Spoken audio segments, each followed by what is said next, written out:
Good evening, everyone. Welcome to another episode of Cinnamon Chat with Netila. My name is Netila. I'm the founder and CEO of Masspreneurs. Masspreneurs is an academy to teach entrepreneurship to kids. And if you're looking for more videos like this, you can find them on my YouTube channel, Cinnamon Chat with Netila. This one will be uploaded there after a couple of days. So today we are going to be interviewing a very special guest. He's a serial entrepreneur and he has a lot of experience and he has worked in many different places. So I'm excited to learn. So let's welcome Mr. Dhanushka Fernando.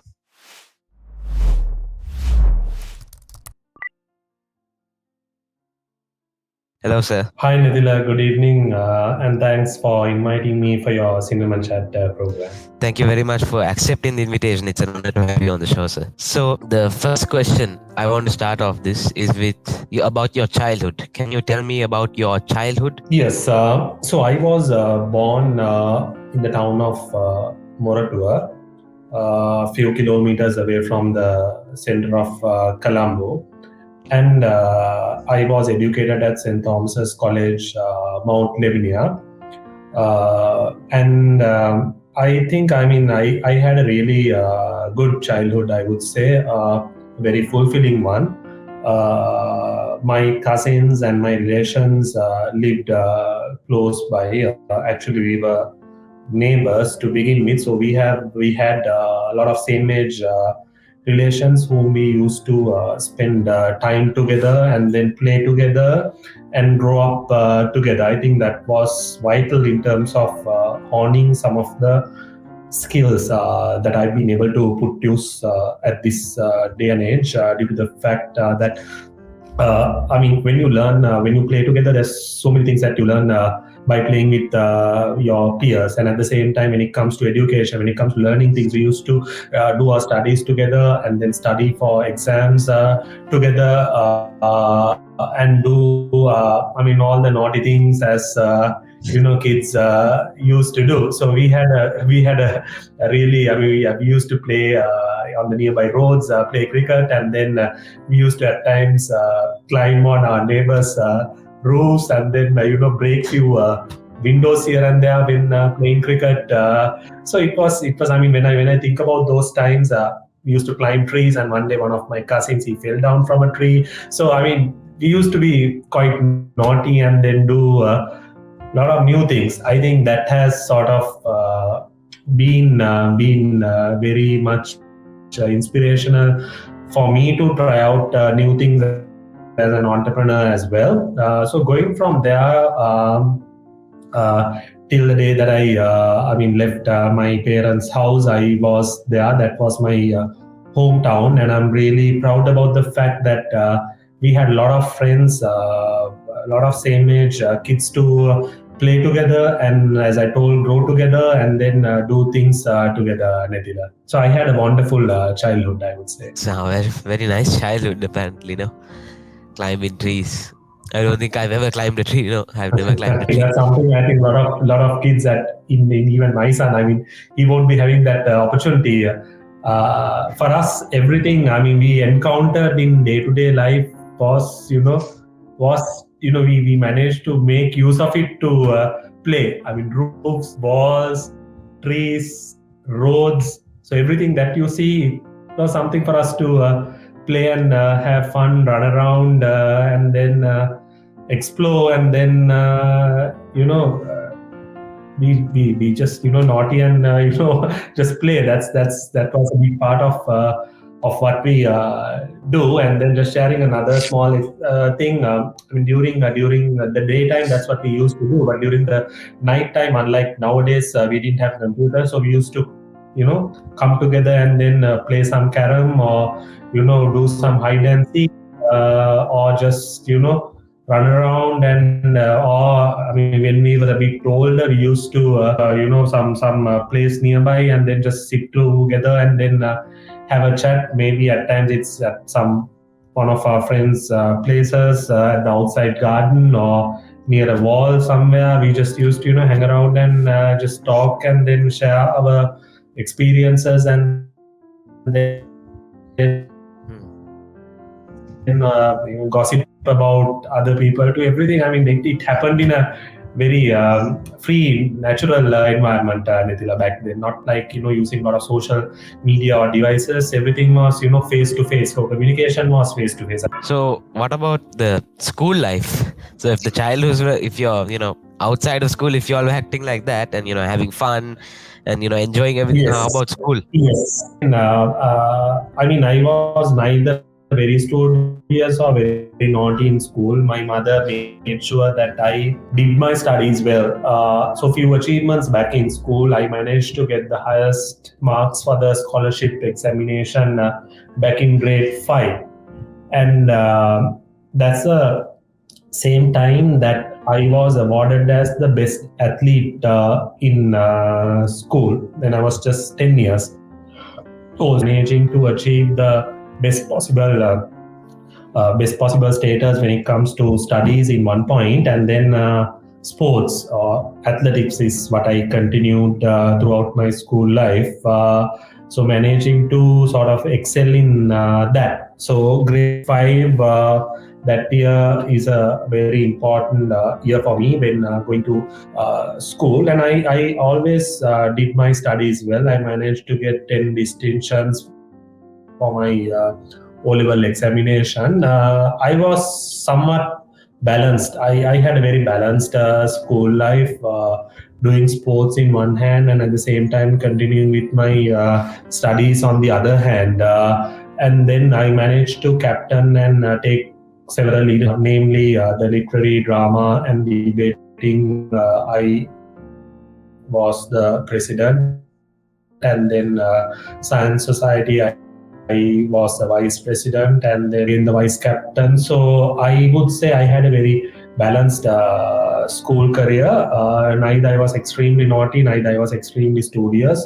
Well balanced, mainly due to my parents' influence. My mother was always behind me, ensuring that I do my studies well, and then she used to actually sit with me every single day for at least half an hour to 1 hour, ensuring that I do all my homework and I do my studies. Without that, I didn't really get my food to eat. And my father, although I do all these naughty things with my relatives, he was always behind me at times. I still remember there were days where he used to take a cane and come behind me, chase us when we were playing. I used to come with a cane and chase us back to the house, and then telling, you better go and do your studies. You are not going to play after 6 p.m. Anymore. So he was very strict, and then he was always behind me. And then I continued with my athletics, and then he used to take me early to the school 5 a.m. From Moratuwa to Mount Lavinia, so which took about half an hour to go. So he used to drop me in the motorbike to the school. So I was there by 6 a.m. So they were very much committed. So I'm eternally grateful citizen more than anything, a child with values and morals, and so those things really were inculcated at a very young age. Nithila, I think that helped me to take leadership, and at the same time have control over my feelings, and at the same time be disciplined in what I do. So those canings at times, those scoldings, and getting me to sit in one place and do something and concentrate. Those things were actually inculcated by the school and by my parents. So I had a balanced school life, and I was also, after my A-levels, I got selected to go to California University, but it was too far for me. So that's the main reason I opted not to continue with a local university, but rather opted to do my education at a private institute. So yeah, a very interesting school life. We were, I mean, as I told you, I was engaged in a lot of societies. We did a lot of activities, organized science days, literary days, then sports meets. We used to go out of Colombo to participate in organized Teachers' Day for our teachers to felicitate them. I was very much active. And one Parents' Day, I remember teachers were saying to my parents that your son is more interested in building the school and correcting issues with the school. Not on his that I was continuously trying to, make things better even at my college. If I saw something not happening the right way, would always stand up for the wrong thing, and then I'd argue with my teachers or with my friends, or somehow or the other trying to put things right.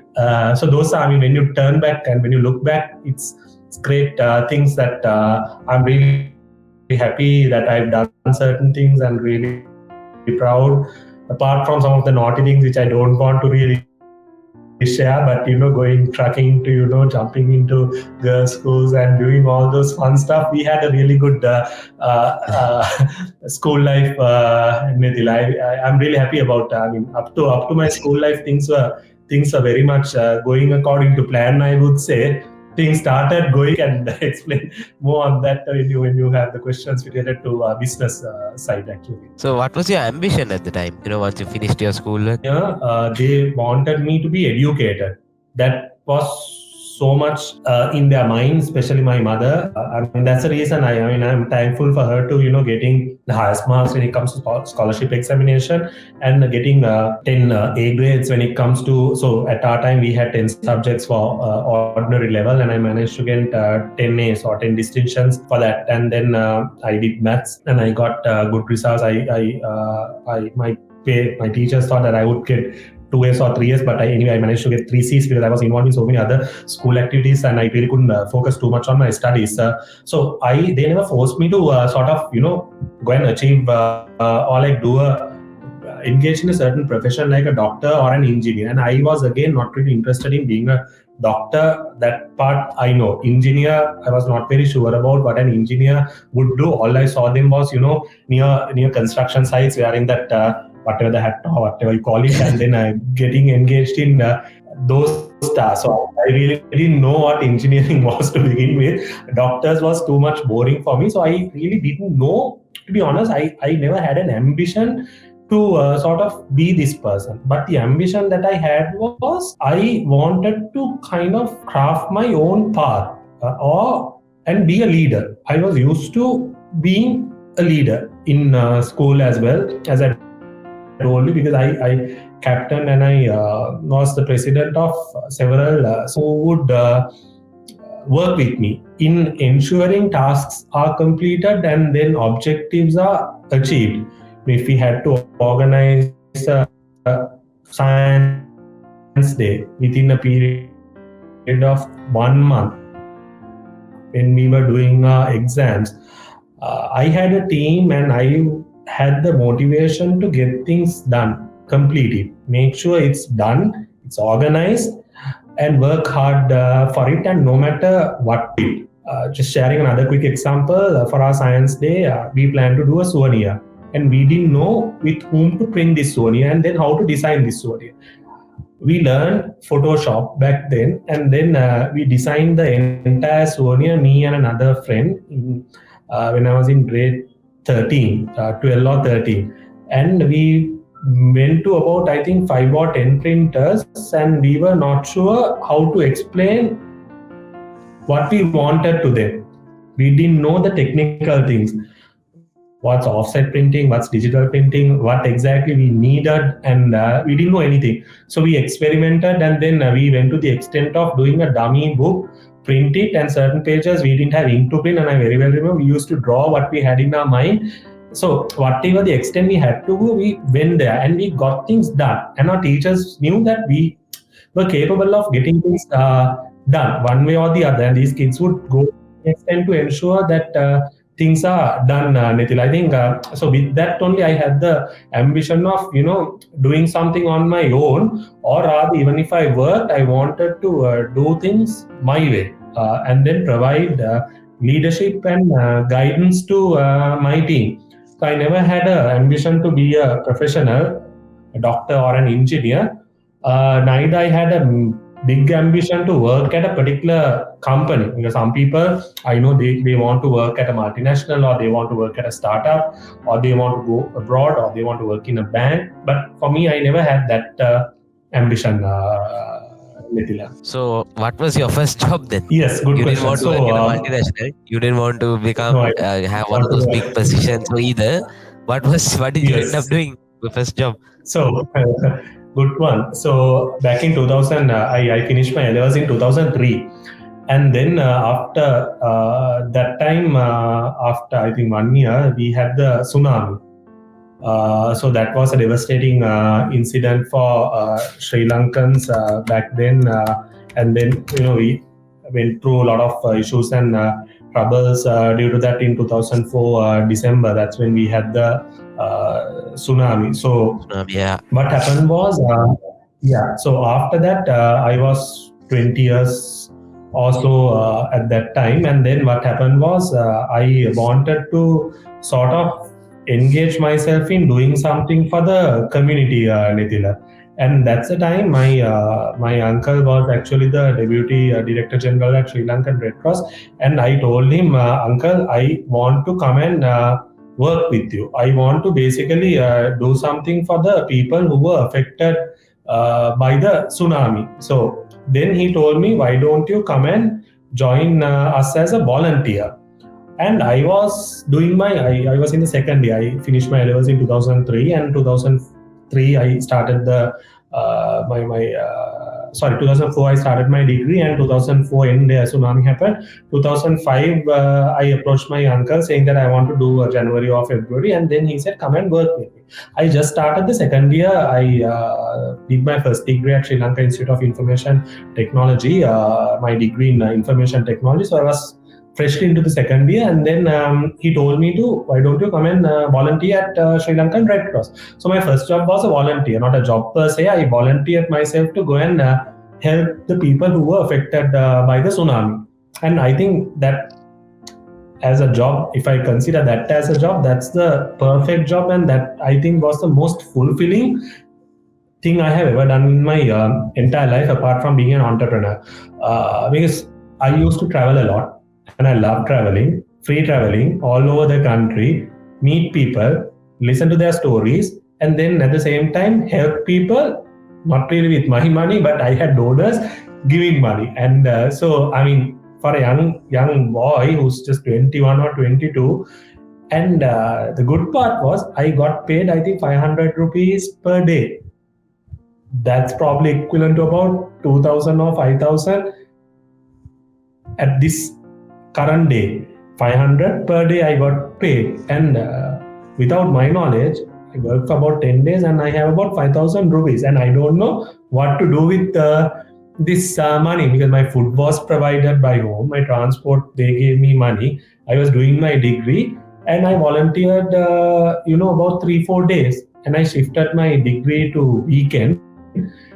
And I really like this. I got to travel to most places in the country in good vehicles and work in a really fancy office in Columbus 7, being a volunteer. And it was really fulfilling for me, because I was working with people, not doing like a desk job or doing tasks. My tasks were in the field.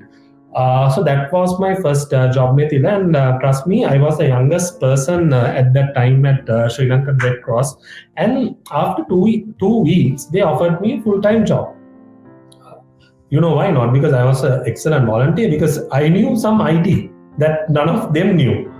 So I was doing an IT degree. I knew the basic IT stuff. I knew how to operate a computer. I knew my Excel. Not that I was an engineer, but at Red Cross, we had old people. They were in their late 40s, 50s, and I was just 21, and I was perceived to be the tech guy. Not that I knew any tech per se. All I knew was basic operation of a computer 20 years back. Because computers were new, laptops were new, Windows operating system was new. We didn't have Facebook, neither we had social media. We had hi-fi. I remember that came up during that time.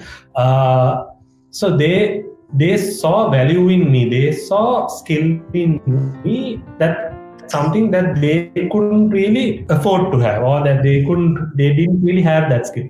So because of that, they wanted me to join full time. Started, and I told my parents, hey, look here, I love to work here and I'm going to get paid. none of my friends are working, they're all doing their studies, and I get to do an awesome job with an awesome pay, and I got paid 12,500 per month. I think equivalent to probably about 100,000 good pay and a good job to do. So that's how I entered that's how my career started. And me, a young guy doing an IT degree, but working as a volunteer and then as a project executive, two different things, not related, not the usual path an average undergraduate would take. But that's how I, started working. And again, yeah, fun times, good times. So, how did you start your first business then? And what Right. kind of So, challenges did you face? yeah. So while I was at Sri Lankan Red Cross, I stayed there for 2 years, and I think it was a bad decision that I took to stop working there. I mean, if I continued with Sri Lankan Red Cross, I would have been a delegate probably at a European country and enjoying a luxury life by then, Nethila. Not. I mean, that would have taken me on a completely different path.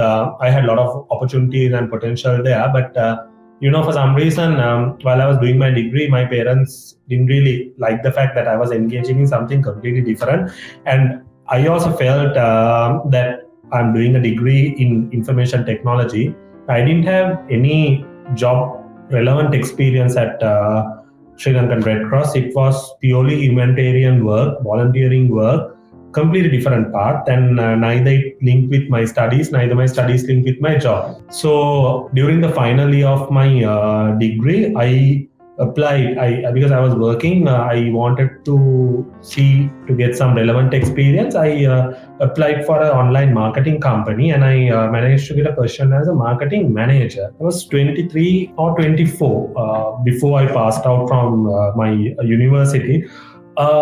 I got a good opportunity, and I managed to get job-related experience into web, software, IT, digital marketing, and we were working with clients from USA, Canada, India. We were based here in Sri Lanka. We were working online. I had a lot of, that's where I got my real on-the-job training into the field of information technology. But I had few disappointments because I didn't meet many people. At the earlier job, I used to travel, meet people, work with people. Now I shifted to working with machines, working online, working remotely, completely different. It was, two ends. I worked for about 1.5 to 2 years. Then I joined with my third company, which was a advertising marketing company as a manager. After finishing my degree, I did CIM, and I knew my passion was into marketing and technology. Tech and marketing was the area that I was interested in.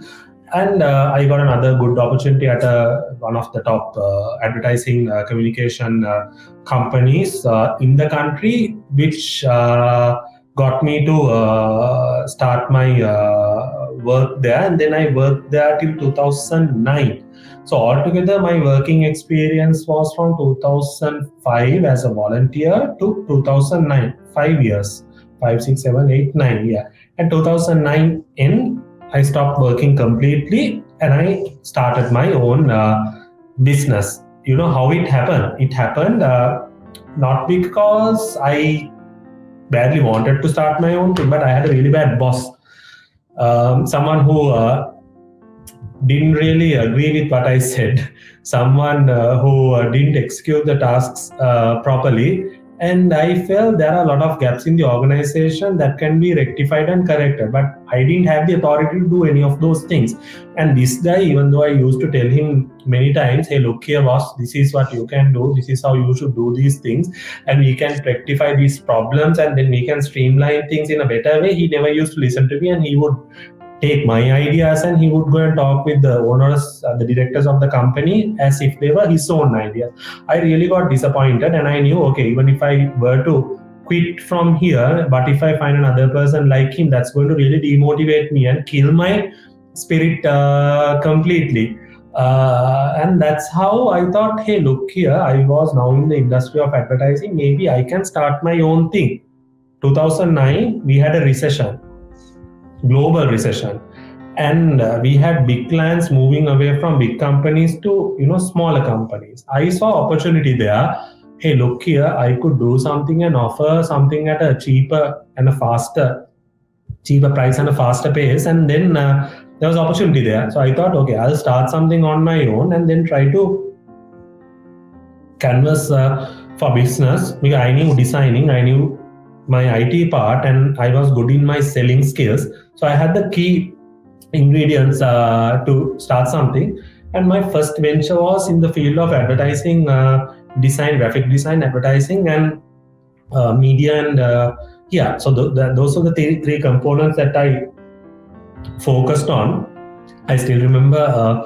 So, like many people, it started in my room, and I had a laptop, and I still remember me designing my first campaign, and then meeting the client, taking printouts of my artwork, graphics, and then presenting it to the client, and client confirming it and putting it on the paper. And still to this date, I had the first check, which was 15,000 rupees I collected from doing my first job, which taught me more than I ever learned working for 5 years, Nitil. And that's what everyone can take out from that. Okay, if you need to take a decision, you need to take the decision at the right time. Trust your gut feeling and your passion. I moved out. Then you need to commit time, learn on how to start a business. Number two. Then number three, you might have to do everything on your own. I'm a classic example for that. Design I did, I took the printouts, I mounted. At that time when we show a graphic, we really didn't email that. We used to take a printout, paste it on a piece of paper, and go and show it physically to the client. Back in the day, technology was not that advanced, not like right now. So I did that. I traveled to client's location. I got physical approval through a signature. I went to papers and I put this advertisement on the newspaper, and then I got the check to my name. I didn't have a company account, deposited it, and then there was 15,000 rupees in my account. I used to earn much more while I worked, but the amount of satisfaction I got and the learning was tremendous. So that is how everything started for me, Nitila. So I think everybody has. you wanted to. Yeah. Sorry to interrupt. No, continue. The challenges, yeah, some challenges. If I were to tell you, I think every day was a challenge, and I would say if anyone wants to start a business, they should look at having a mentor. I didn't know. I mean, I didn't even know what a mentor is. Saw like what mentoring or taking advice. I didn't know any of those things. I thought, hey, I'm the boss. I'm capable of doing anything. I'm capable of learning anything, and I'm capable of executing anything. So I thought that's the best way to experiment, fail, and learn. But trust me, if you ask me that now, I would say no. That's not the way. There's a better way where you can learn from someone else and get things done in a much better way. So for me, every day was a challenge. I didn't know how to open a bank account. I didn't know how to register a company. I didn't know how to maintain accounts. I didn't know the proper processes and procedures. So everything, because I only had 5 years of working experience, not general management experience. From that also, it was in a particular area only: sales, marketing, project management, not in the general management. So if you do general management in an organization only, you will get in touch with all the different departments and functions of an organization. So for me, I think for 2-3 years, I thought I could do everything. I could design, I could sell, and I thought I could have one client and then survive for the rest of my life. So first 2 years were like a crazy ride, and there were a lot of challenges, issues, problems. But after I think 6 months of operation, I got 2 people, and I put a office next door to my house. And there's a very famous thing I have shared with a lot of people. The nearby neighbors, they used to ask me, Puta, now are you at home? Aren't you doing anything? ඔයා මේ ගෙදර ඉඳන්ද දැන් ඉන්නේ, දැන් ඔයා රස්සාවක් කරන්නේ නැද්ද? So I very well remember my neighbors, they were sort of not mocking me, but they were concerned. This guy used to work, he used to do his studies well, we thought that he'll go to places, but now he's at home and we don't know what he's doing. Back in 2009, entrepreneurship and startup culture was really unheard of in Sri Lanka, and people didn't want to be entrepreneurs. They wanted to do a business, but they never wanted to be entrepreneurs. So there's a difference between, starting a business like where you sell things. කඩයක් දාලා හරි මොකක් හරි කරන එක, that's different. That's what people saw. Whereas entrepreneurship is a different concept altogether, and I always clarify myself as an entrepreneur. The way that I work, the way that I think, the way that I do things, and what I try to contribute back to the society. So that's, I think, because of my upbringing and the fact that I started working as a volunteer. So I always saw the human side of things, how an enterprise or an organization can help people to uplift their livelihoods. So that's how I've always been driving businesses as well. So yeah, I think every day there was a challenge, one way or the other, ups and downs, either clients calling you and complaining you, either your phone breaking down or your laptop breaking down, or you're not having enough money to travel from point A to point B, or not knowing how to hire a person. Then opening up a bank account where the bank managers would ask all the credentials and you didn't have any credentials or anyone to recommend you to open a bank account. Then when you get a check, whether to write a cash check or a company check, or how to sign on this check, whether to put the designation as director or founder or CEO or I don't know, like partner. So there were so many practical questions and problems that I used to face. So I think everything was a challenge, and for some reason I didn't want to ask on how to do these things from many people as well. I thought I can figure it out, and I managed to figure it out. It took me a long time to figure out everything, but I managed to do it, and then within few years I managed to grow it, and then to what it is at the moment, Nethila. So something I really want to know is, who are your role models? People you look up to. Well, in terms of entrepreneurs, locally, I have few. I have respect for one guy, Upali Vijayawardena. So I've not seen him, but I've heard about his achievements, and I've read about him where he started like commercial flights in Sri Lanka to confectionery industry to newspaper, and I think he's a inventor. He's one guy who has invented a lot of things at a very young age. So I consider him as one of my role models and inventor in Sri Lankan context. And at the same time, I've heard about people like Navaloka Mudalali, Maliban Mudalali, Dasa Mudalali. So few pioneers that we know of who has pioneered the art of doing business, growing business, and making big businesses. They've started from nowhere. Most of them have come from a rural village place in the country and have established their businesses in the city and has managed to build multiple businesses. So when I study about these people, one common thing that I've come across is the never say die attitude and mindset. Not the connections, not the language, not knowing the best systems, but they had the willpower to do something in life and get somewhere and make sure that they're successful no matter what obstacles, what challenges are thrown their way. So these locally, these are some of my role models. Internationally, Richard Branson is another person that is one of my role models. You know why? Because the guy does some crazy stuff, and he always challenges the convention, and he would do the most unpredictable thing at the most unpredictable time. And I think that's really fantastic. As they are inventors for me. It's more than even entrepreneurship.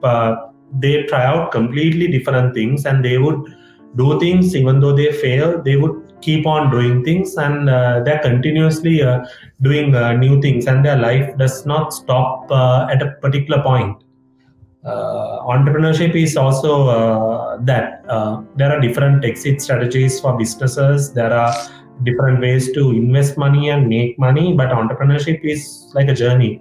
You enjoy it, you do it, and you take risks. You fail, you basically enjoy your life, and you learn every single day. So these guys have really influenced me in terms of how I do things. Nitika. I personally also like Elon Musk, learning from Yes, mistakes and yes, crashing the rocket yes. every single time, making it again, $1 million losses. Absolutely, So and guys like Elon Musk definitely, and Jeff Bezos, Amazon. You know what Amazon was back then? Just selling books and making losses. That's what they used to do for a very long time. That's what he did. I mean, but look at him now. Look at him today. So yeah, he's absolutely. I mean, he's the top guy, right? So that's a life story. I mean, there's quite a lot to learn.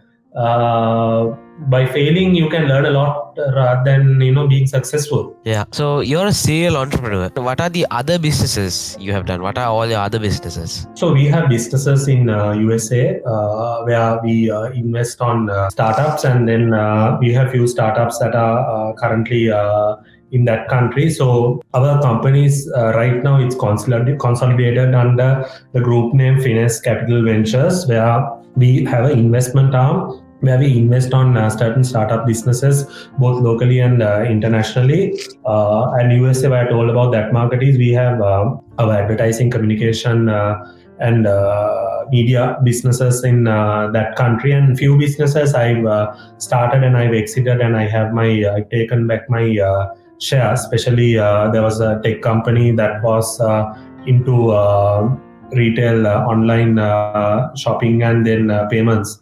So that's one company that we started, and then we managed to sell it off to a USA company. We developed the total infrastructure and the facility and the system, and then I exited from that business. So there are few businesses in the areas of technology that we invest, and I have founded, and I've exited at different points. Whereas my passion is entrepreneurship, but in terms of entering into certain industries, we look at it as a business opportunity where we either invest or we contribute with our knowledge or technology, and with the other companies that we have, so that we are able to make financial gains. Nitika. So I have a bit of a juicy question here. Go ahead. What's the Yes. secret to making a business successful? Well,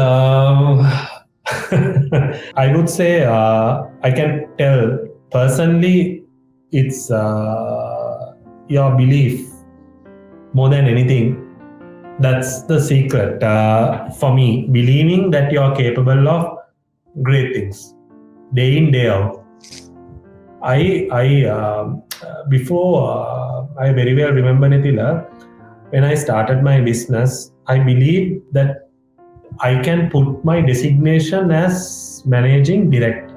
It might be a small thing. I mean, it might not mean anything to anyone because I'm the managing director, I'm the director, I'm the employee, I'm the HR manager, I'm the CEO, I'm the founder, plus everything else. I'm the Anything cleaner, else? I'm the purchasing manager, I'm the accounts executive, account manager. But I believe I'm good enough to be a managing director by the age of 25.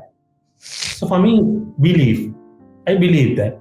And then I put that out, and then I work for it, not the other way around. Not that I worked for it, I achieved, then I believed, hey, I've done it. I believed that I'm capable of doing great things. I believe that. Then I believe that I'm capable of putting an office. Then I believed I'm capable of putting an office in Colombo. Then I believed I'm capable of diversifying my business. And I believed I'm capable of taking this business internationally. And so, belief, the trust in your own capabilities is one important skill to master that comes with your mindset. For me, that has been the biggest secret. Whereas I see a lot of people wanting things but not willing to work hard for things. You need to be a dreamer and you need to be a doer, both. You need to dream big, to believe, but you need to act, do it, get on At times we procrastinate certain things. We say, okay, we will do it tomorrow or next week or next month. What if you do it today, and what if you do it now?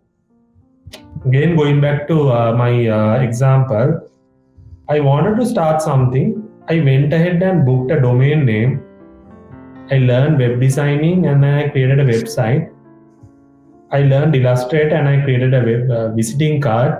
I put my name, my designation, and I got it printed. Okay, now it was very, now you could do all that within like half an hour with AI or even lesser than that. But at that time, it took me some time and effort because I believe no one pushed me, no one told me, no one guided me. So I was the person who was guiding me, motivating me, and then telling this, hey, look here, mister, you can do this. Don't fail. Do it, do it, do it. Dream and you do. So that's been my biggest secret, Nitila. Dream and do it. Dream and do it. Yes, do. Without doing it, your dreams would just shatter. Those are only dreams. If you envision your name at a particular place, and I had few other dreams which I've not been able to get to. When I started business, one day I remember I went to golf face. I do these random visits to different places around the country, and I still remember. I still had that dream. I was at golf face, and I was looking at Bank of Ceylon Tower, and I think World Trade Center as well. And I thought one day I will have a tower with my name in this location. I've not been able to do that, but I dreamt of that. And so you need to dream big, right? If you dream big only, you'll be able to achieve at least 1% of that. So maybe one day I'll be able to do that, but that's important, and then you need to work towards it. If I dreamt about it and next day I come home and I sleep on it and I forget it, nothing is going to happen, and no one is going to build a building for you and then put your name there and then make you the CEO. Divine power will not come and interfere in your life unless you work hard for it, Nitila. So I definitely agree with that. Yeah, you have to do it yourself. Nobody's going to come and help. No divine power is going to help. No divine power is going to help you. And people can pray how much they want to pray.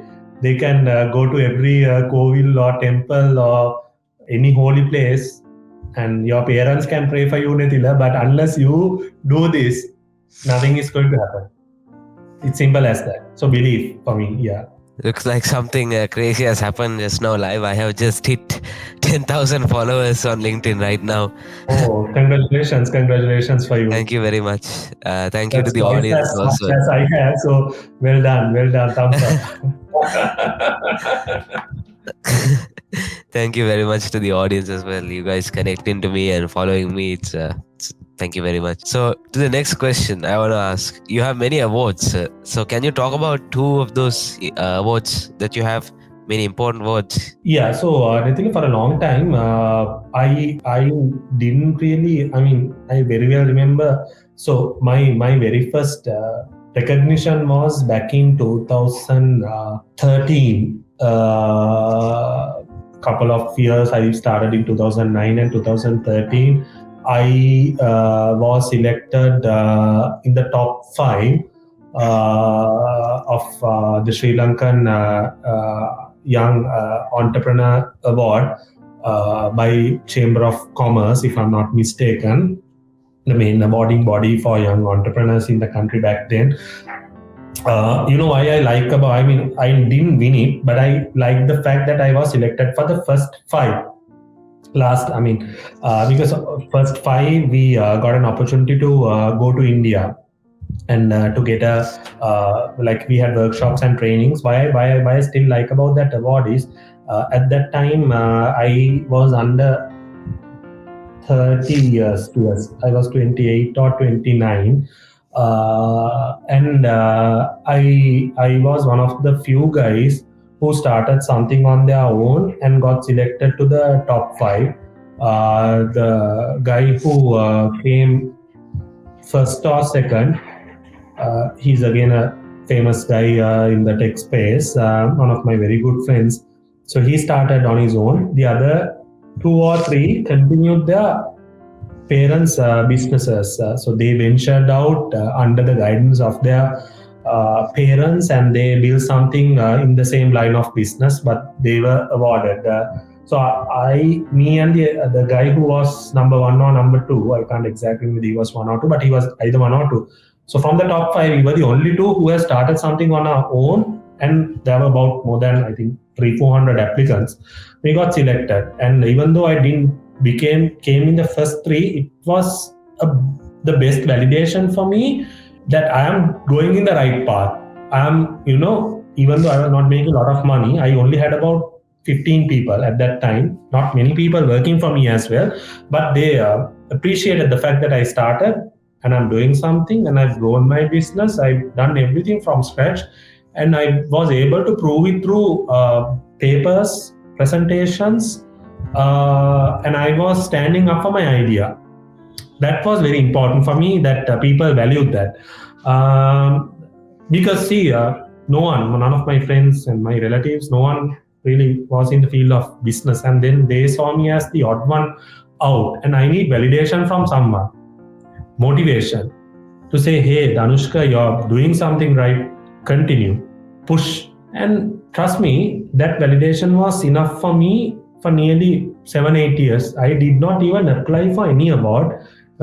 A lot of people trying to give and then apply and say, hey, look here, you have a fantastic business, why don't you? But I got my validation in 2013, and I was extremely happy with that. And then came corona, and then the financial crisis, so in the meantime, there were a number of other awards that I won. So that's the first award that's really close to my heart, the first award that I won. And then the most important one is that for me, being recognized. Then recently, the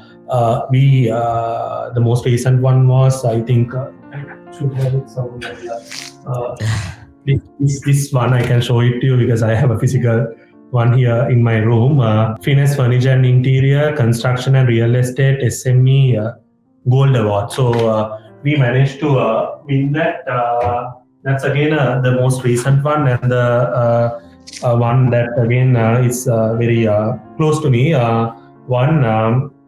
We won it under furniture business FINEZ, and in the construction industry, which is a massive industry. And at a time when the industry was heavily hit, there were bigger companies who have closed down, who were heavily impacted.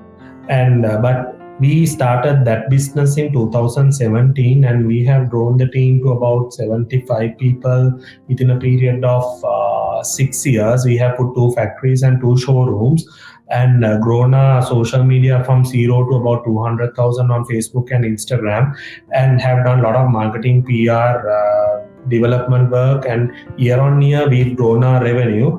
And getting that award matters to me a lot as well, from in the construction industry, because it's one of the biggest industries, like the financial industry in the country. And at a time where we were heavily hit, we managed to overcome those challenges and then be recognized for what we have done. So those 2 awards, I would say, are the first one, and then the most recent one that are close to me for 2 reasons, Nitila.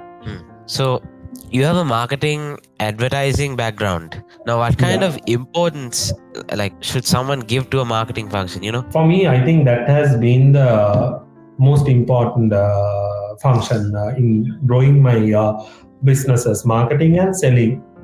I think there's a famous saying, if you're not a salesperson and if you don't believe in your product or service, you can't really expect others to buy your product or service in the field of business and entrepreneurship, something that you practice. So even today, I had a sales meeting in the morning with our sales team, and I told them, hey, look here, you're amongst the first people that anybody would get into contact with when they want to work with any of our organizations. So you need to know how to build relationships, maintain relationships, and then understand people, and then sell. You need to know about the product, and you need to be confident in your selling.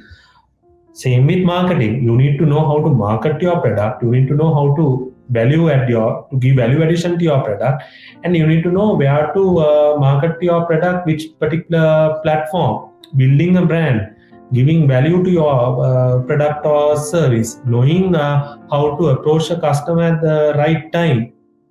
A product, I mean, you have so many different marketing theories. One important, two important things that I would share with you. The four P's: product, price, place, promotion. If you are doing business, you need to know these things by your heart. What product you are selling, right? How to price your product, where to sell it, online or offline or door to door, different channels. And then what are your promotion tactics? Very, very important, you knowing these basics. And another principle, it's called SOSTAC. It's a framework. Maybe you heard about it, maybe you don't know about it, but something that I've practiced. It stands for situation analysis, first S. Then setting your objectives, your strategy, tactics, action, control. I practice that a lot. I see people putting down big strategies but not taking action. I've seen people putting strategies, objectives, taking actions, but they don't monitor it and control it. So you need to do all those things when you run a business. If you're an investor, you need not to worry about everything. You can invest your money and then get the founder to do all the hard work, the dirty work, and you would expect the return. If you have enough and more money to burn, that's good enough. If you are rich and you have so much money to burn, even though we have an investment arm, we are very careful in the sort of businesses that we invest, because that's purely a business part. So we continuously stay in touch with the investments that we do. We monitor them, we evaluate them, we do all that. And even a business owner or an entrepreneur, you can put down a strategy, Nethila, but you need to take action, as I told earlier. At the same time, you need to monitor it. Hey, is it working? Is it growing? Or is it, being successful? Because people can screw you every single day. I can share you so many examples about trusting people, delegating tasks to people, and unless you control them, unless you're behind them, especially in Asian countries, especially in a country like Sri Lanka, where controlling or like monitoring, more than controlling, like monitoring people is absolutely important to do. If you don't do that, chances are that they would do something completely different to your objective. So you have to do those things, and then I think being a marketeer has helped me to hone my skills. That's why I told you about those two strategies and connected that with business. Marketing, branding, PR, communications has been absolutely important for me, along with tech. Every business needs to move with technology this day and age. You can't ignore it and then do things the manual way. Every day we need to learn about technology and how it's impacting businesses, how it's making a difference in the world, and what are trending in the world, and whether there's a better way or an easier way or a faster way or a cheaper way of doing business operations. So we move with technology, and we move with the market, and ensuring that our marketing and branding is up to date. So it's absolutely vital, has been vital for me. So we have a comment here from Mr. Dhanushka. Okay, inspirational journey. Thanks, Amita. So I want to ask you, sir. Now you have a lot of experience in marketing, advertising, and you're a very successful entrepreneur. So in a nutshell, in a very short way, in an easy way for a kid to grasp, what kind of advice can you give, as a motivational speaker to kids who want to be entrepreneurs in Sri Lanka? So I hope kids do these things now. Say if it's raining, and if you want to make a paper ship, imagine now it's raining, you want to make a paper ship. You won't make a paper ship when it's not raining. There is no point. See, when we were small, we used to make these small paper boats, not ships, rather boats. And then when the water was flowing in front of our steps or the garden, your father might relate to this, we used to sail them. And this little boat, from the starting point, at times we could predict where it was going, because with the water flow, it will take a certain path. But this little boat would always encounter a lot of obstacles in between, right? සමහරලාට මේක වැටෙනවා trample වෙනවා, right? So සමහරලාට මේක ගිහිල්ලා කානුවක් අස්සට යනවා. So it's business is also like that. You need to know when the opportunity comes, when the rain is going to come. That's the opportunity for you as a business. Then you need to know your product, that is the boat, how to make this boat. ඔය දෙකම කරලා then you need to take action, putting the boat to the water stream that's flowing in front of your house. You put that, then it will start going. But you might do everything right, but chances are that your boat might not end up where you want it to end up. මට තාම මතකයි, in our house we had two doors, one at one corner, the other one at the other corner. Both doors led to the house. So what our objective was, when raining, water used to flow from one door to the other. So there was like a small water stream that always used to take that path. So I remember one of my cousins used to sit in one place and I used to sit in one other place. We used to make these paper boats when we were small, probably 9, 10, 11, different colors. So we used to send it from one place to the other. And if one had the luck, it would end up at destination B, from A to B. If it was your unlucky day, no matter how many boats you made, it never ended up in the right place.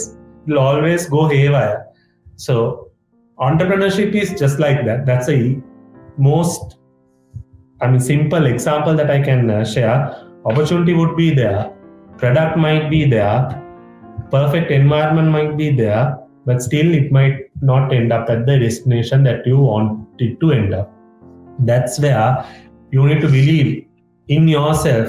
I'm going to make at least 100 boats, so at least one boat would end up in the right destination. So you might try out with 100 ideas, 99 might fail, but at least one might be successful. So entrepreneurs would come on TV and come on videos and would talk about their success, but there are 99% of the time they have failed. Proper entrepreneurs have failed. So I would talk about my success stories and my awards, but not everything I've done has been successful as well, Nithila. So there are, one has been successful, there probably might be about 99 that has not been successful. That's where opportunity, that's just how it is. That is how it is. So because it's not a perfect world. So rain is not perfect, your water stream is not perfect. Only perfect things are you can assume you to be perfect, and for you to make a perfect boat, that's all you can control at times.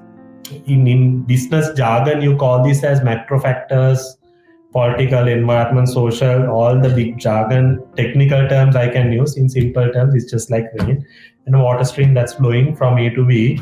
You put your boat and you hope and pray to God at times, hey, look here, boat, please go to the right destination. So entrepreneurship is all like that at times. We pray, hoping that it will go to the right destination. You do everything right, but you have to do everything right. See, if you didn't make a paper boat, it will never happen. Yeah. Right? So you need to make it. You need to take a piece of paper, fold it, and then make this paper boat, or like even a paper rocket to that matter. But you need to do the same way you are conducting this interview. You initiated it, you invited me, you've done it, and here I am sharing my stories with you. If you thought, hey, look here, this person is a good entrepreneur, but hey, I don't want to reach to him, I don't know whether he'll accept or not. You reached out to me, I accepted it, I participated, now I'm sharing. So life is such, entrepreneurship is such, you need to take the first step, do it. You might fail, everyone fails, but chances are people who fail, the chances are that they would succeed compared to people who don't try at all. If you take a pencil that's sharpened, if you write on it will get blunt. If you leave the pencil, it will never get blunt and it will look fresh and no one would complain. But take the pencil, write your own story. It might get blunt, but at least you will have a story to show the world. That's a very nice story. I like that. So, is there any advice you can give to parents of these kids? So let your kids try out, and if they are trying out something that you've not tried out, always advise them, guide them, and try to get help from someone who has done this. That's what you all can do as parents. Connect them with people who have done it. Maybe your son wants to be a scientist. Maybe he wants to be an entrepreneur. Maybe he wants to be an inventor.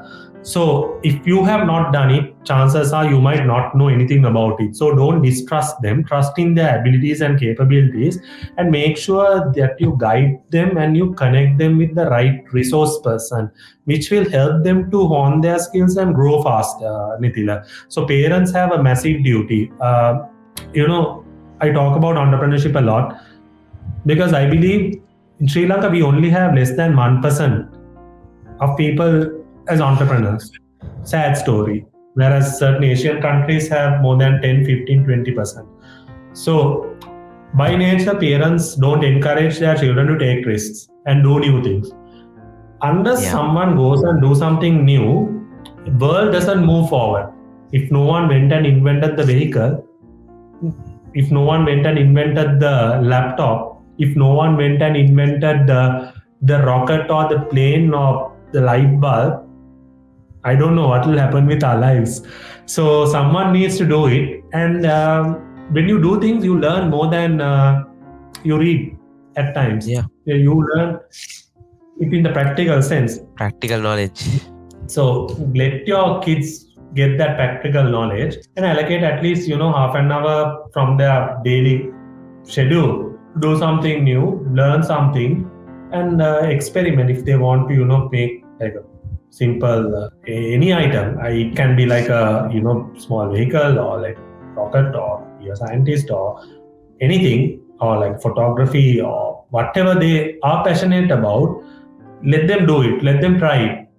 No matter what the field you select, Nitila, there is ample opportunity for 9 or 8 billion people in the world. So anyone, irrespective of the field you select, can be successful if you really aim high. So let them do it and then encourage them and be behind them, guide them and motivate them. That's the best that parents can do. So thank you very much, sir. That was actually my final question to ask from you, and everything else was really covered. I managed to learn about your childhood, the things you have picked up from business, and the things you can give as advice to kids and and for parents. So thank you very much for accepting the invite to be on the show, and thank you very much for giving all that information to not only me but the younger generation watching and parents who are watching this.